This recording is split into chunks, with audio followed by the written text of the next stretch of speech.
The defense, we did well last week. We still didn't get the outcome that we wanted.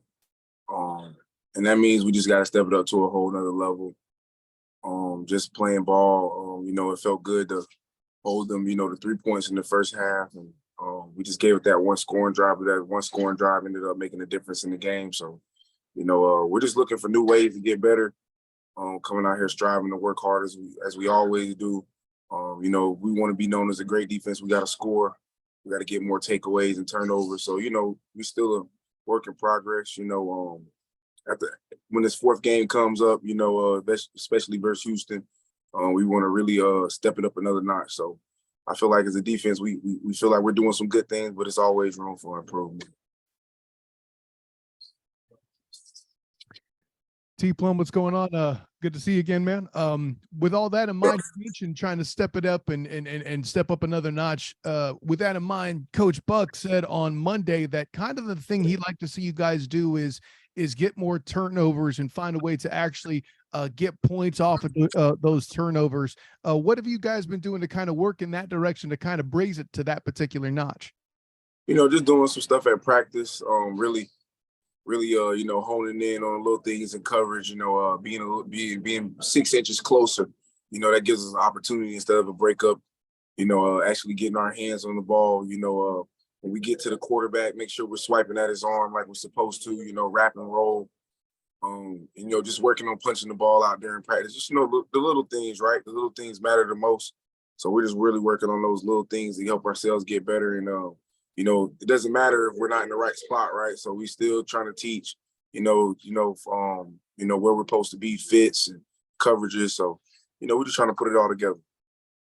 And with that in mind, I got to ask T. Plum, obviously you didn't get the W and there's no such thing as a moral victory for football players. I get that. But the fact that you guys were able to hold the other side scoreless for 2 quarters and, the team was in position to win the game. They were just really close on that big completion on 4th down there. Is that something that helps keep you guys moving and keep fighting through practice? Well, like you said, there's no moral victories in this game. It's a zero-sum game, you win or you lose. But we can take some of the things that we did well in that game and the fact that we were in that game all the way up until the waning moments. We can look at that as something that's a positive. But still want to win. It really irks me that we haven't gotten that first win, especially when I look at us and see that we're a really talented team. Despite the mistakes that we've made. So, this week, this is the week. This is the week that we make it happen. Yeah, Terrance Plummer, always a pleasure. Definitely, Alan from the Alan Aaron Sports Tech Radio Show. I know you're right. There is no moral victories, but both Coach Carter and Buckley have mentioned that they're really astonished by your play and your leadership. What does that comment coming from them guys mean to you? I mean, it means a lot to me, but I have to be honest. I look at myself on film, and I still see some flaws and some stuff that I can work on. Man, I really.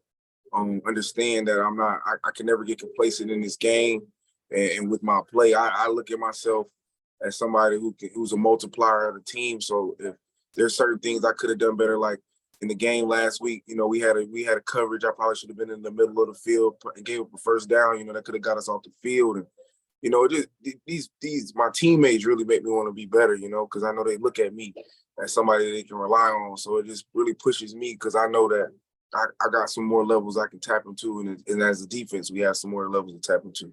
And it means a lot that coach them say that, but just know that me personally, I don't feel comfortable or feel like I've done anything as a great stature because I'm a winner. I'm a champion. I come from a championship program, and winning really means the most to me. So, it means a lot that they said that, but, just know that I know that I got more work to do.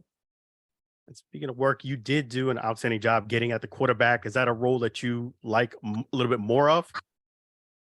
Oh, yeah, everybody likes the blitz at linebacker, right? And I got to give credit to Stansley and Matt Elam, on that play because they made an adjustment that most people wouldn't see that allowed me to be able to come off the edge and get to the quarterback. So, I would love to get more to the quarterback, get more active in that way. It's funny because in football, any sport, when you're getting those individual stats, it helps in the team game. Sacks, interceptions, PBUs. tackles for loss. So any way I can help the team, I want to do it. I'm going to do it to my highest level. So if coach want me to blitz some more, I would love to. Hey, Terrance, it's Matt Marshall. I got a quick question. You didn't get a chance to play against him when you were at UCF, but you've seen Quinton Flowers, I'm sure. What does he look like so far in camp? He's looking good. I played with Quinton actually in Tampa Bay with the Vipers. So I actually have played against him during practice and stuff like that. But Quinton, I mean, if anybody knows the history, he's probably the best quarterback in USF history. Took the UCF Knights 2017 to probably the greatest game in UCF history that I've ever seen. The kick six from my boy that's played in the NFL. Forgot his name at this point in time. Mike Hughes. Yeah. But Quinton's a baller, man, and whatever dimension he can bring to our team, he's fast. He's got some great feet, and he can throw the football. He's obviously can throw the football, being the all-time leading passer in USF history. So, he's been looking good, and it's good to have him back out here. Is there any it's friendly rivalry, dig back and forth, UCF USF anymore, or now that UCF's not in the American anymore, does that matter? No, I mean, it's always going to be a little rivalry, but the thing I can tell Quinton is we Big 12 now, baby. We ain't really y'all in the rear view right now. So just so he knows that, and I want my UCF Knights to know that, we always going to have that rivalry, but we on the bigger and better things now. So, it's always going to be some talk. And I wish we could keep that rivalry going on, and maybe one day that'll come back, But as of right now, the Knights reign on top. Terrance, going from the war on I-4 to the war in the trenches, Houston's very efficient on third down. You mentioned earlier about stopping third down opportunities and not letting them extend drives. What are you guys going to do to try to lock down Houston this week and get your defense off the field? Well, Houston does a lot of good things on offense because of the fact that they play with a good pace and everything that they have with all the different sets and the different formations that they can give you. So the key to it is just that during this week of preparation that we know what we're going to be facing, what they can hurt us in on third down, and making the adjustments during the game to make it. The first game we came out hot, stopped them on third down, we made some good plays. So we're trying to do that, but times 10 this week. We definitely want this game, especially with them being 3-0 and everything, how their season's going. And this being our second home game, we're going to try to make a splash out there. So, on third down, be locked in, ready for our assignments, and be able to make adjustments during the game to combat what they do well on offense. And as a player in the XFL now, how important is it for a defense to get those stops on those 1, 2, and 3-point conversions, and how big of a game changer can they be for a defense? Well, you see what happened to us last week. We lost by 1. And, it was just because of us actually making a mistake, having 12 guys on the field with their 1-point conversion. So, that's vital. And everybody has a different recipe for how they want to do it. Seattle goes for 3 every time. The analytics say we should go for 2. So, we just need to be prepared for whatever they're going to do, after they score, because those points do make a difference at the end of the game. So we put an emphasis on that this week. Just, making sure we know what to expect from the 2-yard line, 5-yard line, the 10-yard line, and all. Just to be honest, I'm a player in the XFL, but, I watch other teams and I got other teammates from the past in this league. It just makes this league so fun. Have an opportunity to always score those points. You're not out of the game with 9 points. You know what I mean? You're still in it. And it's just so much that comes with this league, and that's why it makes it fun. And I think that's why people are really enjoying the XFL product, because of the fact that our extra points are tiered, and they can change the whole complexity of a game. How are you, Terrance? Jeff Barnes, Team MVS Media. Knowing that the offense is still a little behind you guys as far as catching on, what are you guys doing when you get to the red zone to say, hey, we can't allow them in? Field goal or nothing, but we can't allow them into the end zone? Yeah, just that mentality of, this is a team game, and our objective on defense is to stop the other team and not hit that paint.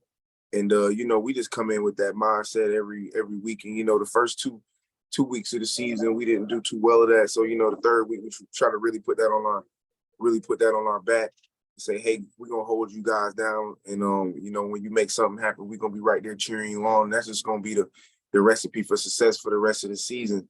Is that no matter what, if offense is rolling, defense is down, they got to get it going. If defense is rolling, we got to hold it down for the offense. So just really having that mindset. We can't let anybody into the end zone, because you see the outcome, what might happen during the season. So we're just coming in with that mindset. I don't know how to say it, but we want to be that defense that's remembered in the XFL.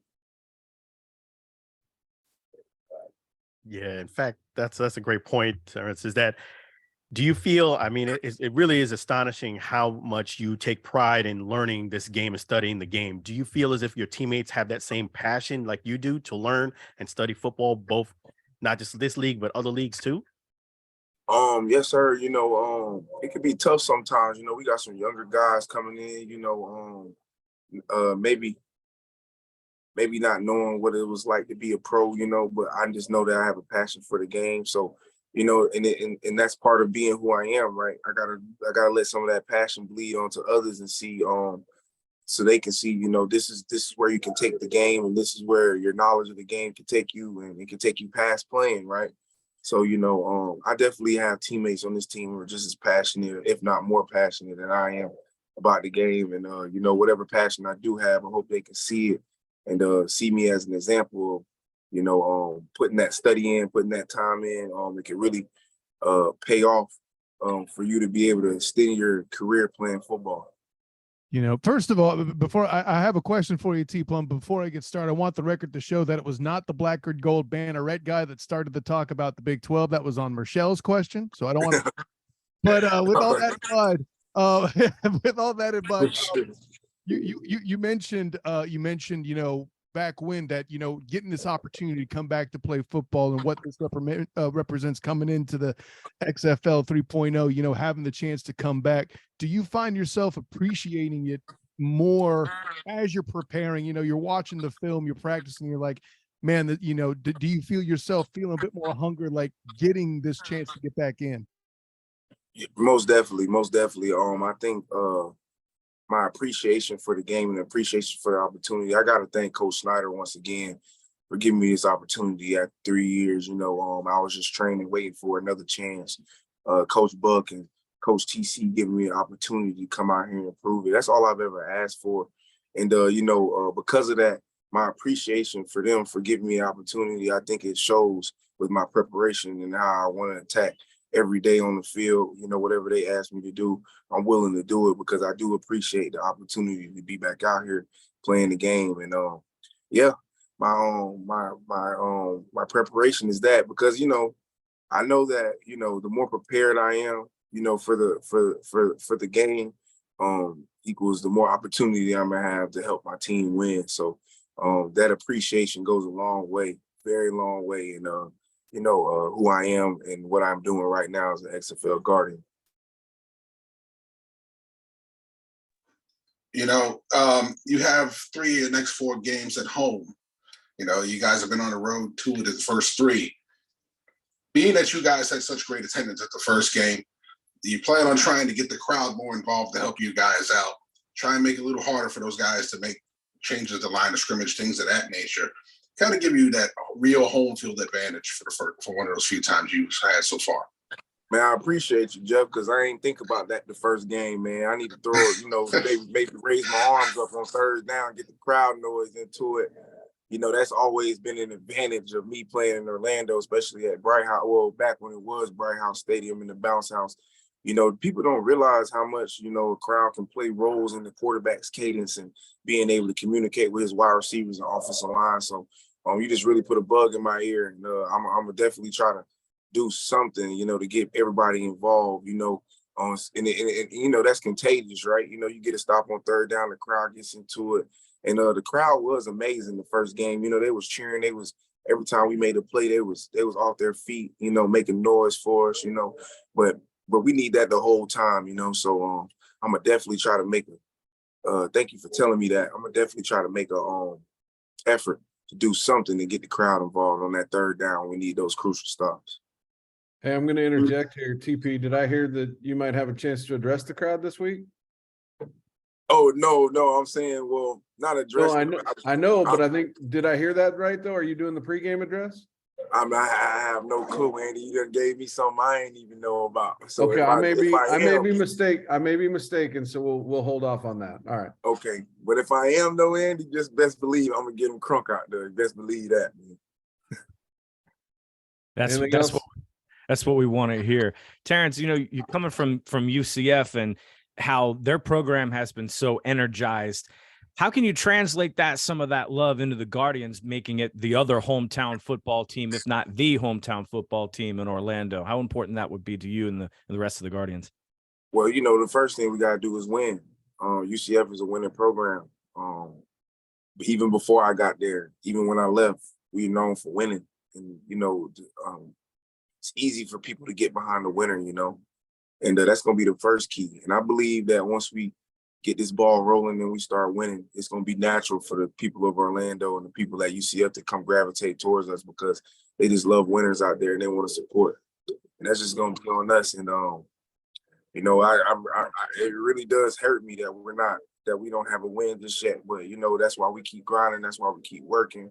That's why we stay vigilant in what we do, because we know when it comes, you know, it's going to bust the door open. And I believe it's going to be happening soon. So, you know, that's going to be the key, us going out there, winning. And then once we take care of that part of the game plan, I believe the love is going to overflow like it always does in the city of Orlando.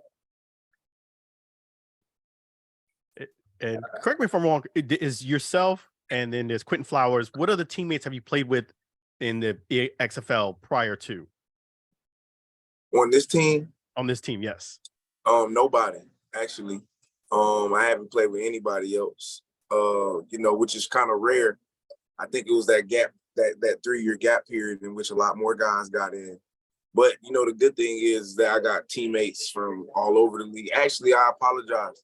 We just signed Dan Williams to our team. He played with me with the Tampa Bay Vipers in 2020.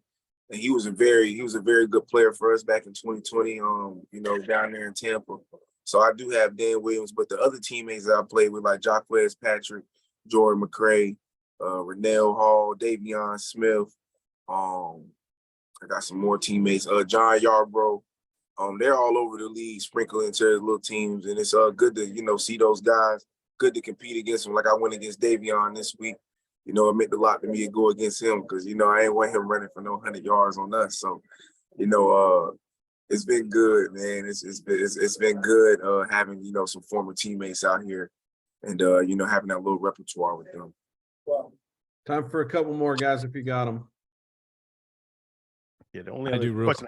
Oh, go ahead. Yeah, so your experience has been pretty broad. You played north and south of the border. And with your NFL experience notwithstanding, if you had a choice between a spring football league down here in the States or playing in the CFL, which would you have preferred to do more if that opportunity existed at the time you were in Canada? Yeah, honestly, I probably would have stayed down here in the States. And it's not because I don't love the CFL and the product. I won a Grey Cup up there. The Canadian citizens are just the nicest, most beautiful people. You see some of the most beautiful places in the world in Canada. But if I was a young guy, I would definitely play down here because of the fact that, you know, you get an opportunity to play in front of your family.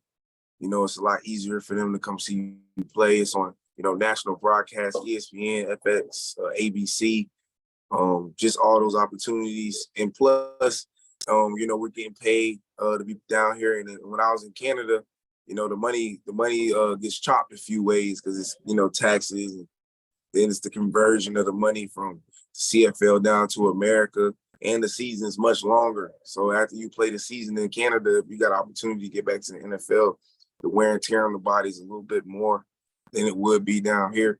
And you know, just the fact that like you couldn't beat 22-year-old TP, maybe out of the 23-year-old TP out of the NFL, and the Orlando Guardians are right there in your backyard. I don't think I could have passed that up back then. Yeah, and I know that you want the fans to get up on a third down. Is there anything else you want the fans to do come this game on Saturday to help you guys get that first win? No, man, they just need to bring the energy, bring the love, man. Just bring the energy, bring the love. I know it's hard to, at times, cheer on a team that's not doing as well as we know we should be. But, that's why they should continue to come, because when we are there, they can say, you know what, I've been there the whole entire way, right? I've been there the whole entire way. I've seen these guys go through some trials and tribulations, but now they moving on up. So, all I ask for the fans is just come out there, bring a friend, bring another friend. You know what I mean? Just bring, we want that place to be loud, packed, and we're going to give them a good product that they want to see on this Saturday night. Terrance, so we got one more, Jeff. We'll last one. We'll wrap it up with that. You got it. You've been improving every week. Last week, you were probably the most visible on defense, constantly around the football. What do you attribute to that kind of improvement? Has it been more in the film room, or has it been more just on the field in practice with repetition? I think it's been all of it. My preparation as each week has gotten a little bit more and more intense, I guess you could say, with the amount of film I'm watching. It helps for the other teams to actually have film for me to watch. I think also the fact that I'm playing with Terrance Smith. He had a great game last week, and playing with T. Smith, it's been really vital for me because his energy, his attitude. He's always telling me, go out there and let it hang, man. Be who you are, and I really appreciate that. And he really did it last week. And I've been feeding off my teammates, really, man. I can't even tell you how many guys on our defense are playing good ball right now, from the secondary all the way up to the front line. So it's just, I don't know, man. I'm just going to keep working. I just do the work and let God take care of the rest. And I think that's just going to carry me all the way throughout this rest of this season to the championship. So. Terrance, thank you. Appreciate you as always. Guys, thank you. We'll see all of you or most of you on Saturday. Thank you. Appreciate you guys. Thank you, Great guys. night. Appreciate y'all. See you Saturday. See you Saturday. Y'all Best have wishes. Y'all have a good day, man. You the same. Likewise.